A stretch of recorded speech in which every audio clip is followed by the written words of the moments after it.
Landmines and jellyfish, welcome back to Knives, I guess, and as soon as we get this wheelbarrow full of cottage cheese and the turtle wax, this adventure can kick into high gear. But, do me a favor and hit that like button, you'll be spanked like an ill-behaved cucumber. And, ow, Menards! That's right, this week we're carrying the Guidesman Fracture. Now, let's take a look at what we're holding, because it'll bother you if I don't. And you know I'm too kind to you. So, first things first and most importantly, the pocket clip is tip up, which is the Lord's carry. We got the black G10 here. We got a flipper tab. Let's flick the bean.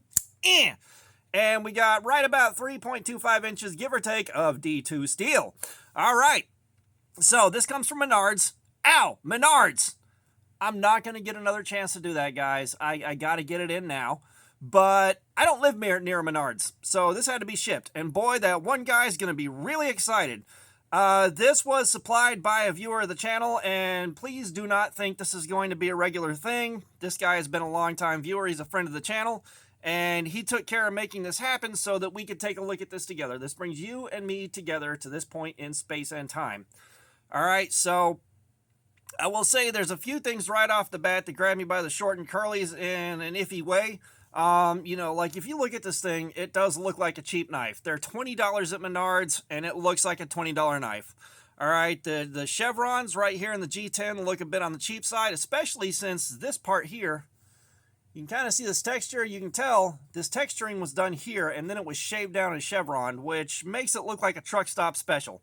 One other thing worth noting is you can kind of see right here where we bit into the plunge line on both sides.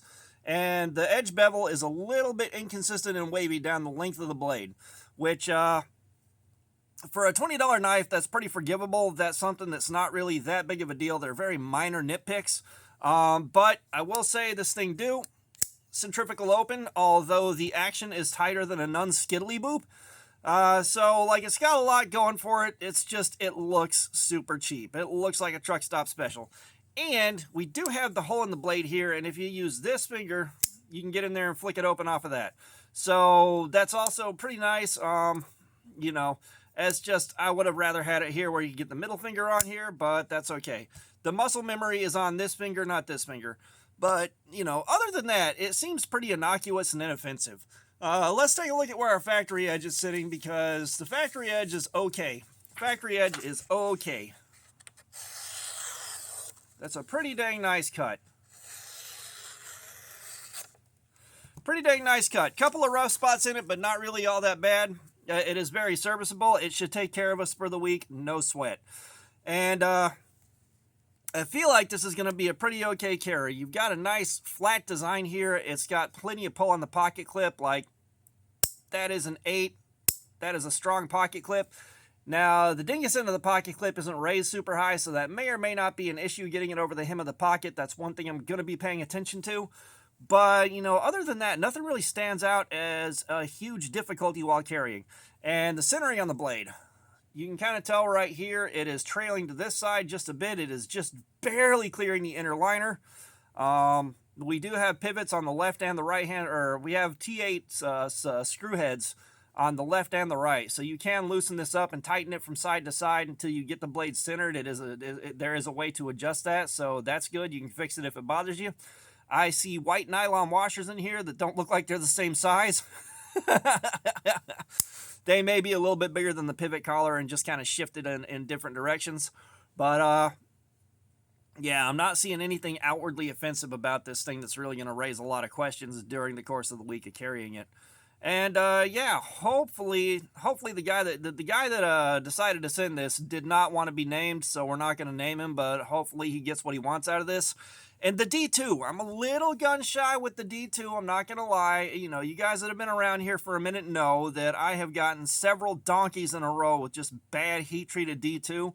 It's been a little while. I think we've seen a couple of good D2 knives, but we've seen more with bad heat treatments than good ones recently. I'm not sure what's happening with that, but hopefully this has a good heat treatment, because I really don't want to go through such a nasty cardboard slayer session and sharpening session that, you know, I wind up being put off of D2 for another few months. I love D2. It's a great budget steel, but man, just having that happen so many times, very, very, very frustrating. But yeah, I mean, other than that, I don't see anything untoward, anything that's going to cause a major problem. It looks like a very, very basic, generic, functioning knife.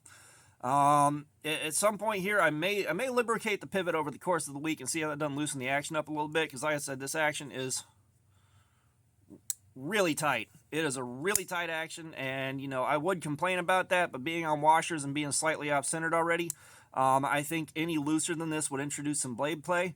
So I'm not going to complain about it. It's just something worth noticing, or worth noting for you guys. But you know, this is a real short, quick crash course on this thing before we carry it, so I can't think of a lot else to add. I can't think of how to pad the runtime out to the full 8 minutes the magic algorithm requires. So, all that being said, thanks for looking at my crap. Subscribers, you guys are awesome. Y'all keep coming in. I appreciate you so, so much. If you haven't subscribed, please do. We got live streams, regular videos. There's plenty of activities. Comments, I love some feedback. Let me know what you think about this thing. If you bought knives from Menards, Menards! Let everybody know how they treat you. And all that being said, y'all have a nice day.